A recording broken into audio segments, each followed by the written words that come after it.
Hurricanes have hit us this year. We're usually Hurricane Alley. Yeah, we've gotten. Yes, we got the short end. This Yeah. Hurricanes kick up. Most homeowners don't look forward to hurricanes. Yeah, but we do. You get clean waves off of hurricanes? Yeah, well, you can get beautiful clean waves. Yeah, if you catch the window right, you know, if the hurricane stays just far enough out that you're not going to whip with the wind, you know, you can get some really great clean waves. You would just look out and you would just see the sets, you know, lining up, just beautiful like a magazine. You know, yeah. We had Awesome. 1 year that we had all these hurricanes. Every 2 weeks there was one that went by, or it was almost weekly. But Yeah. And they were off between here and Bermuda or something like that. So we didn't get all the damage, Mhm. so we didn't have to, work in the yards. Yeah, and then they'll close down the beaches and all that. So if it gets too close, it screws everything up. And you know, I guess when Fran and Bertha hit, or you know, that Floyd that flooded so much stuff, you know, then they end up closing the beach for several weeks, and you know, we can't surf even if it was small. That one time, it was after the hurricane, and after all this dirty water had gone out. It wasn't Fran, it was another one. And it just, all that pig poop and all that, it smelled so bad, but these waves were so beautiful. Yeah. And I saw this big brown wall coming at you, and it was so incredible. You shouldn't be there. Yeah. You should, get out of there. But I figured, well, these surfers are in it, so they're going to get whatever they're going to get first, and they can solve the problems. And And then cure me, later. yeah. Gotcha. So all set? Yeah, Okay. want to sit back here, or should I get on the other side? It's fine. Yeah, whatever. I mean, jump in.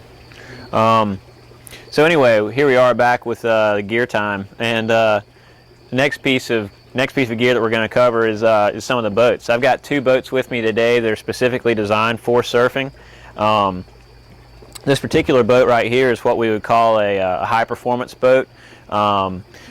There's a wide variety. Once again, there's a wide variety of boats that people use for surfing, all the way from your a basic sit-on-top kayak that a lot of people see maybe at a resort as a tourist first, and maybe they go out and kind of poke around in some little waves at a resort, and you get to try things out, and then some sit-on-top surfers are even reach an expert level that they just like sitting on top of a boat instead of inside. The majority of people you see will sit inside a kayak, and that's kind of what I've got here today. Also, a lot of people get exposure to the sport as whitewater kayakers that say maybe they go on vacation or maybe they move to the coast, and they've already got all this gear for whitewater kayaking, and they take it out in the surf. They're like any other kayaker. They're just looking for some interesting feature that has water to do with it.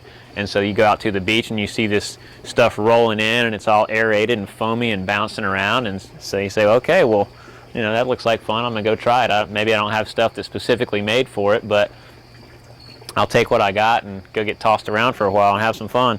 But this boat here is what we call a high performance boat, which is it's kind of like the short board, the shredder, the ripping style of surfing of the kayak world, and it's about 8 feet long, and has really hard edges like a surfboard, and it's designed specifically for surfing. And then you'll notice on the bottom something that you will rarely see on kayaks, but this boat has fin boxes and fins, and they are they're a huge advantage over most any other boat for surfing, because now you've got that edge. You never see a surfboarder go out without his fins in his board. What would he do? He'd slide around and he'd get caught sideways and he'd fall off, and that's the kind of thing that happens a lot of times. And now that we've got some of these boats that are specifically designed for surfing, and you've got fin boxes, and the fin boxes are adjustable for different conditions. You can move the fins forward and backwards, and you can use different configurations here. You can run with, say, just one single fin in the middle. You can run with just the 2 side fins in, or you can, like I usually like to do, put all 3 in. And just depending on what you want to do and what the conditions are like, you can really vary your fin configuration and end up with a really different surfing experience from the boat. If you could just tilt it, can you tilt it down a little bit more? Yeah, like Down, like that. Okay. And then can you just sort of just describe moving it forward and backwards on that top fin right there? Okay. To move this fin back and forth here, it's very simple. There's just a screw right here. You can loosen up that screw, and as soon as you loosen it up, it gets a little bit loose in that fin box. You can slide it back and forth wherever you want it to go, and that way it's real easy. Even if you're out, you can be out surfing and realize that your fin setup is wrong. You go in, you grab your screwdriver out of the truck and loosen up your fins, move them around, take them out, add one, subtract one. Move forward and backwards? Moving forward and backwards, basically, the further back you move them, the tighter the ride is. Okay, you can hang on a tighter face, on a steeper face without slipping out, because what usually slips out if you're on a really steep face is the stern, is the back of the boat. So the further you move the fins back, the tighter the ride you get. Okay, and then the further forward you move the fins, you get more maneuverability, because if you'll notice here with the kayak, we put the fins pretty much under our seat where we're sitting in the boat. Now a surfboard is going to have the fins back towards the back here. It's a really different design concept. And the reason we do that is that the center of a surf kayak's turn is where you're sitting. It's at your hips, okay, because you rotate around your upper body. And a surfer, on the other hand, a surfboarder, generally rotates around their back foot. Okay, so our fins are placed under our seat, which is where that's the locus of our turn. That's the center of our turn is under our seat. So anyway, that's that boat. Do you want to look at the longboat? All right, back on? Okay, and here's boat number 2. This is our equivalent of a longboard. This boat is an international class boat. I guess in the beginning these boats kind of came from the old slalom school of whitewater kayaking, or kind of were born off of the longer whitewater kayaks that people used to use out in the surf. And basically somebody looked at those boats that didn't perform real well and said, that I like that long shape of the kayak because I can paddle it really fast. I can catch big waves on the outside that nobody else can pick up and ride them a really long way. I like some of those characteristics, but it's not very maneuverable. So people started redesigning them so that they would actually surf a lot better. And through the years, that design has been adapted, and this is the international class boat of today. And the reason it's called international class is that these boats are designed for competitions on an international level, as well as the high performance boat that we looked at earlier. But these boats, they've got some design restrictions. They have to be at least 3 meters long. They can't have fins in the bottom like the other boat that we saw earlier. They can't have completely flat bottoms or any channels or groove in the hull. I can tilt this up and you can see that this is not a completely flat hull. There is some curvature to the hull. Even though it has a hard rail along the edge, there is curvature to the hull. And that's one of the specifications of an international class boat. The idea with international class boats is to try to put all of your competitors in a boat that is pretty similar. There are some variations, and there are, a variety of designs in international class, but basically the idea is to put all your competitors in a boat that's a pretty similar boat, so that when they all get on the water, it's all down to their skills. You try to get it down to their skills as much as possible. And the main difference in the way that these boats paddle is this boat is, like I said before, it's kind of like your longboard for a surfboard, for folks that know anything about surfing. And what that means is it generally excels on a wave that's harder to catch. Maybe it's a wave that doesn't have a real steep face. Maybe it's a wave that's breaking further outside. And so since this boat is longer than the high performance boats, you can generate a lot of speed. Generally a longer kayak is a faster kayak to paddle. So you can take off on a lot of waves and catch a lot of waves that other people can't even touch. And so that can make these boats a lot of fun, particularly for beginners and people that are kind of new to it, is, you know, you don't have to work so hard to catch waves. And then once you do catch a wave, you can ride it a really long way because you can connect through sections where the wave maybe dies out, but you've still got a lot of speed. You know, where this one diverges in performance is that since it's longer, it's not as maneuverable as a high performance boat. And so just like a longboard for surfboarding is not as maneuverable as a shortboard, so an international class boat is easier to catch waves with. You can really do some great maneuvers and have a lot of fun with it, but it's more for cruising than it is for slashing. And that's about all I have to say about that.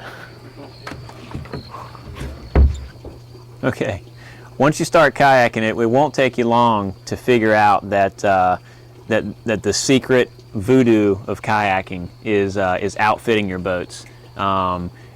I don't know exactly what I could compare it to in another sport. You know, maybe it's sitting in your office with your putter, you know, putting into a little cup or something like that. But you know, what is the thing? If you think of what is the thing, if the surf is flat or if the weather is just absolutely too nasty and cold, you know, what are you going to do to remind you of your sport and maybe to help you prepare for getting out and doing some more, you know, getting out and having more fun next time you're able to?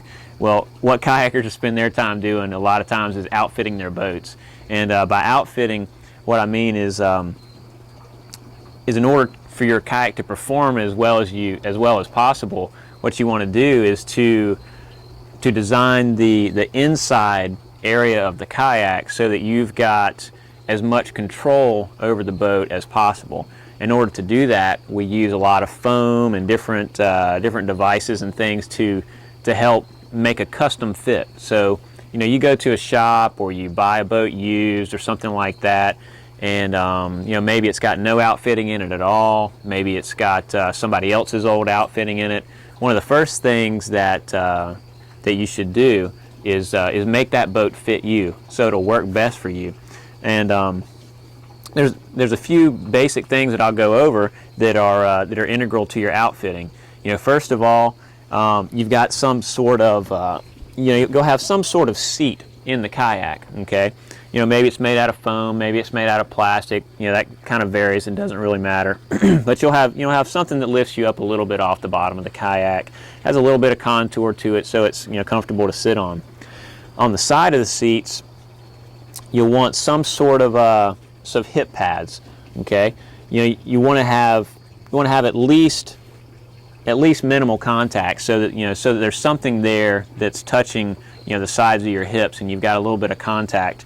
And you know, the more experienced you get and the more aggressive you want to be, the more aggressive you get and creative you get with your outfitting.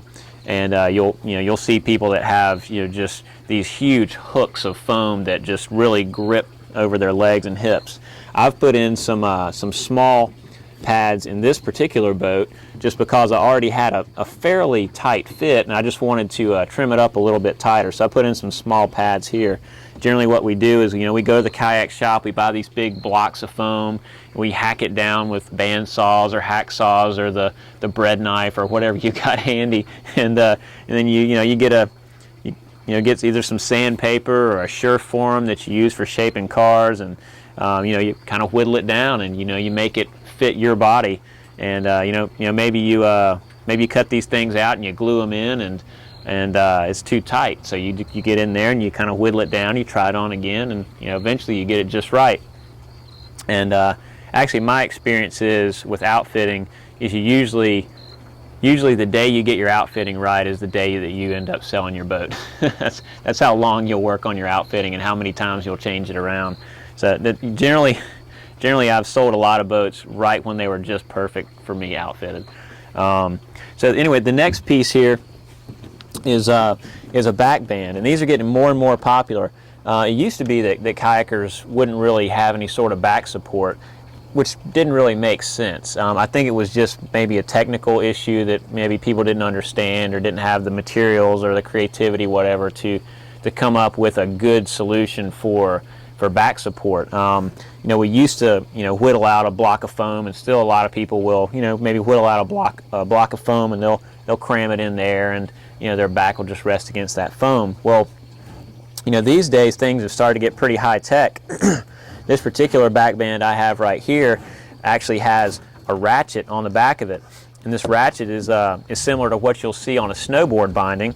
It's got a quick release you can loosen it up with, and then once you get in the boat and sit down, you can start with this loose.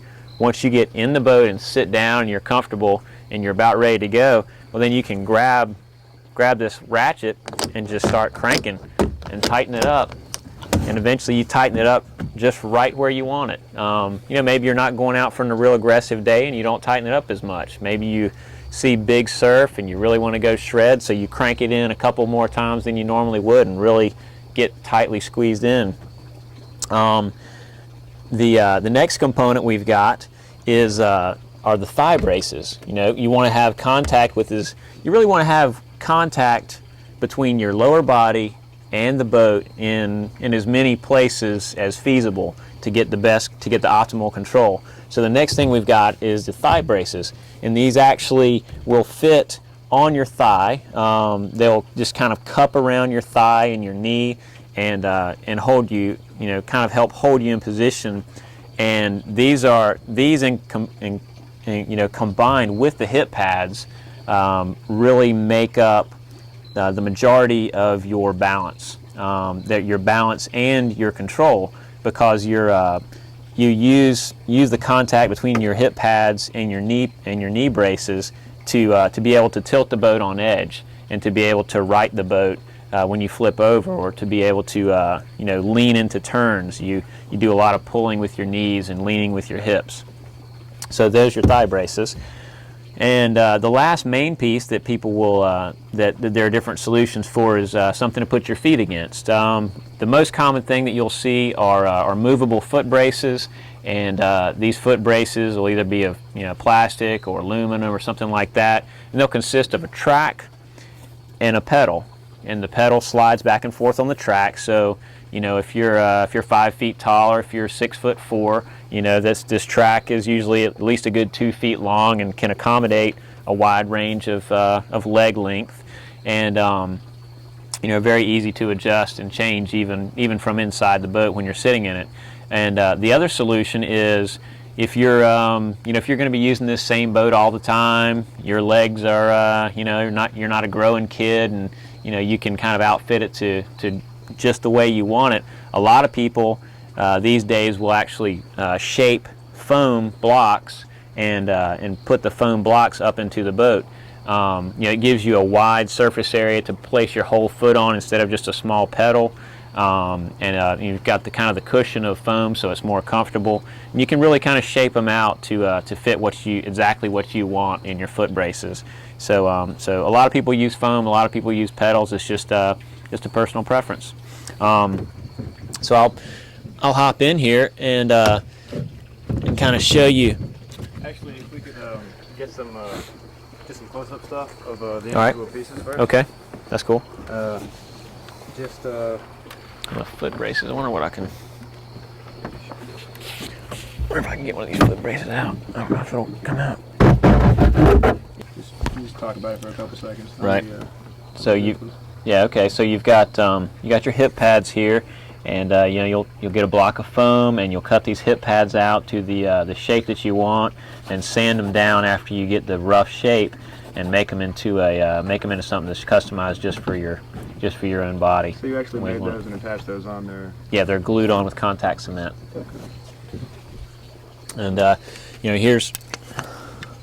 this is one of our favorite tools for shaping foam. This is a Sureform, and you can buy these at your auto parts stores, and they're designed. They're mainly designed for scraping down the body filler that you repair cars with, but it's just like this great cheese grater on a handle, and they do a fantastic job of shaving down this foam. And you can see the pieces of foam just kind of coming off. And this is really, once we figured out to use these, our outfitting really went through the roof, and we got to the place where we can do some really cool things. So that's your sure form. This is your good friend when you're outfitting. That and a bandsaw, and you can do just about anything. Sort of contact cement as long as you're doing that. I don't know. Right. You might end up going the other way with the video too, and the structure thing. Right. No waves. There's a good fallback. So once you've got your hip pads cut out, and you want to attach them to the boat, what you want to use is some contact cement. And contact cement basically is is something that you can paint on either surface. You would paint on one side of the foam, and then you would paint it on the boat as well. And you leave it there for say 15-20 minutes until it dries to the touch and doesn't stick to your fingers. And then as soon as it gets there, you want to line things up just right, because this stuff really sticks, and once you stick it, it's going to be hard to pull it off without ripping up your foam. And you just stick it in place, and boy, it stays. You can put these hip pads in, and they won't, if you take decent care of the boat, they won't rip out for 6 months, a year. Depends on how you treat it. So that's your contact cement. Use a lot of that. You'll inhale a lot of contact cement as a kayaker. Makes for some interesting stories. Yep. Right. And your foam will generally come in blocks. This is obviously a thin piece of foam. This is just your half-inch foam, and this foam will come in sizes all the way from close to paper thin, which we'll use for outfitting, say, the underside of a thigh brace, like this thin foam that you can see right here on the edge. That's a very thin foam that just gives you that basically just pads your skin from contact with the fiberglass, so that you don't get the fiberglass dust and the itch that's associated with that. And then this foam goes all the way up to, you can get blocks that are 3 inches thick that are great for making seats and hip pads and foot braces and all that sort of thing. Of course, they sell it in lengths. This is here you've got a 2 foot piece or so. They sell this in lengths up to say 4 or 5 feet long. You can get them at most kayaking stores. All right. How about the back? Okay. Brace or whatever? Yep. Back brace. Back bend. See if I can get a picture of that ratchet. Cool. All right. Okay. This is your back brace, and this is a really nice new design. The really nice thing about this design is you can customize it for yourself. There have been a lot of ways to kind of customize back bands over the years and make them fit your particular body. But the great thing about this type of system that a lot of people are going to is that you can loosen it and tighten it while you're sitting in the boat. So basically, you've got a ratchet here that's like a snowboard binding.